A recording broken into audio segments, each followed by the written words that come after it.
데일 카네기의 인간관계론 5부 기적과 같은 결과를 낳은 편지들. 제목만 봤을 때에는 역사 속에서 기적 같은 결과를 일으킨 편지를 소개하려나 싶었습니다. 예를 들면 우편함 속 세계사에 나오는 편지들 같은 것들 말입니다. 그러나 데일 카네기는 성공이라는 목표 지점을 향해 무엇을 해야 하는지에 대해 일관적으로 조언하고 있습니다. 편지를 쓸 때에도 그가 강조한 것은 상대방으로 하여금 자신이 중요한 사람이라는 것을 느끼게 해주라는 것입니다. 데일 카네기는 당시 미국에서 가장 유명한 세일즈맨 켄 다이크의 편지 내용을 예로 들었습니다. 회사나 영업사원들은 지금도 DM을 많이 발송하고 있고 전화번호를 활용해서 영업을 하고 있는데 답장이 오거나 성공을 하게 되는 케이스는 얼마나 될까요? 5%도 채 되지 않는다고 합니다. 한 번도 만난 적 없는 사람들에게 무작위로 보냈을 때 결과가 1%만 되어도 어쩌면 기적일지도 모릅니다. 그런데 세일즈맨 켄 다이크의 편지는 5%도 아니고 10%도 아니고 42.5%나 되는 성과를 얻었다고 합니다. 기적의 몇 배인가요 도대체? 이 결과에 놀라기만 하지 말기를 강조하고 있습니다. 그리고 복권에 당첨된 사람으로 취급해서도 안 된다고 강조합니다. 어떤 요행이나 우연이 아니라 그가 인간을 이해했고 인간의 본성을 잘 활용했기 때문이라는 것입니다. 저 역시 어떤 편지였길래 그런 기적 같은 일을 만들어냈는지 무척 궁금해졌습니다. 편지는 생각보다 짧았고 단순했습니다. 기적같이 수려한 문장도 보이지 않았습니다.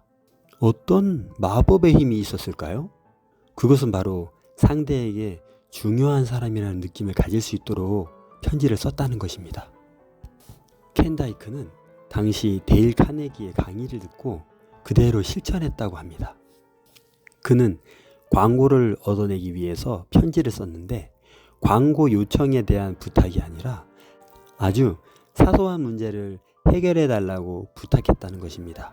부탁의 내용이 무엇이냐면 당신의 회사가 작년에 광고를 통해 어떤 효과를 얻었는지를 가능한 친절하게 정확하게 알려달라고 부탁했습니다.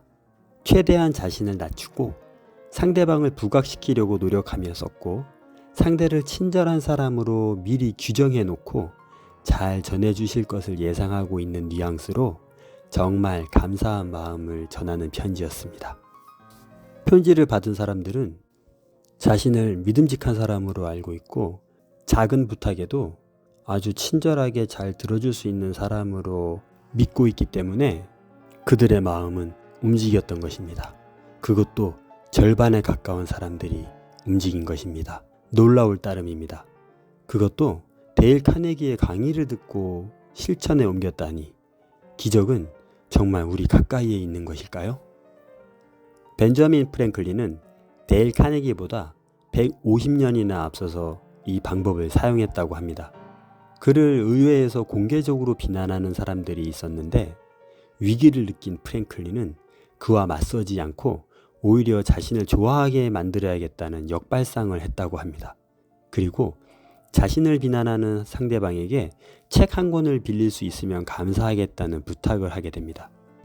이 부탁은 상대방이 충분히 들어줄 수 있고 그 부탁을 들어줌으로써 자신이 충분히 소중한 존재라고 느낄 수 있었던 절묘한 것이었습니다. 상대방은 자신이 읽었던 책들 중에서 가장 감명 깊은 것을 하나 골라서 전해주었다고 합니다. 그 책을 프랭클린은 공손히 받고 잘 읽은 다음에 다시 정중히 돌려주었다고 합니다. 그때 너무나 감명 깊었다는 말과 함께 전해주었다고 합니다. 그 결과 그 책을 빌려준 사람은 자신이 굉장히 중요한 역할을 했고 좋은 영향력을 미쳤다고 생각했을 것입니다.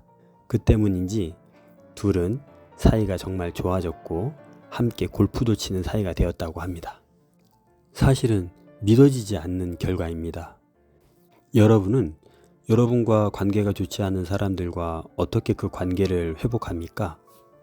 사실은 포기하거나 도전했다가도 금방 실패하는 경우가 더 많지 않나요? 정말 이 방법이 효과가 있을지 궁금해집니다. 그리고 나를 비난하거나 모욕하는 사람을 어떻게 이렇게 대할 수 있을까요? 우리는 작은 불친절함 앞에서도 표정이 일그러지고 쉽게 분노하기도 합니다. 나는 상대방을 싫어하지만 상대방은 나를 싫어하지 않게 만들라는 말이 있지만 그게 어디 말처럼 쉬운가요? 상대방이 나에게 호감과 호의를 표하게 만들려면 나의 감정과 자존심을 모두 버리고 그에게 최선을 다해야 겨우 얻을 수 있는 결과가 아닌가요? 적을 동료로 만들고 친구로 만드는 능력은 이 세상에서 가질 수 있는 가장 훌륭한 능력이 아닐까 생각합니다. 여러분은 어떠신가요? 적을 동료나 친구로 만들어 본 적이 있으신가요? 데일 카네기는 아주 진지한 조언을 덧붙입니다. 그저 성공을 위해서, 이익을 위해서 심리 전술을 기계적으로 사용해 보려고 하지 말라고 합니다. 아첨과 위선을 통해 다른 사람의 마음을 잠시 좋게 만들려는 시도는 원하는 결과를 얻지 못하기 때문에 진심으로 우러나올 수 있도록 자신을 변화시키라고 합니다. 우리 모두는 인정받기를 원한다는 것을 반드시 기억함과 동시에 이것을 이용하기 위해서는 잔재주나 아첨이 아니라 진심 어린 존중과 배려를 정중하게 표현하라고 하고 있습니다. 얼마나 강조하고 싶은지 다시 한번 데일 카네기는 이 부분을 강조합니다. 새로운 삶의 방식을 살아가야 한다는 것을 이 책 시작부터 말하고 있다는 사실을 다시 한번 명심하라고 요청하고 있습니다. 지금까지 살아온 나의 모든 모습을 과감하게 버리고 새롭게 태어나는 일을 시도하고 시작하라는 그의 당부는 약간의 부담도 되지만 한 번은 시도해봐야 될 것 같은 마음이 듭니다. 결코 쉬운 일이 아니라는 사실은 분명합니다. 인간이 인간다워지는 것, 인간이 변화한다는 것이 얼마나 어려운지 우리는 잘 알고 있습니다. 하지만 우리는 또 하나의 사실을 잘 알고 있습니다. 인간은 생각보다 큰 일을 해낼 수 있는 존재라는 것을. 그리고 인간은 변화를 시도하지 않더라도 세상을 살아가면서 수없이 많이 변화합니다. 이것은 부인할 수 없는 사실입니다. 그렇다면 우리가 변화할 수 있는 존재라는 사실이 입증되었으니 이제 노력하는 일만 남은 것은 아닐까요? 그 당시에 데일 카네기의 강의를 듣고 새로운 편지에 도전했던 영업사원처럼 말입니다. 기적을 만들어내는 사람들이 정말 극소수의 초인적인 힘을 가진 사람들이라고만 생각했는데 데일 카네기의 예에 나온 영업사원의 이야기는 우리에게 충분한 동기부여와 힘을 주는 것 같습니다. 그러고 보면 우리는 주변에 신체적 장애를 극복한 사람들이나 주어진 환경을 극복한 사람들 혹은 인간의 한계를 극복한 사람들이 얼마나 많은지 알고 있고 보고 있고 경험하고 있습니다. 그리고 여기서 놀라운 사실이 한 가지가 있습니다. 그들은 외계에서 온 신비로운 존재가 아니라 우리와 동일한 사람이라는 점입니다. 그러므로 우리도 할 수 있습니다.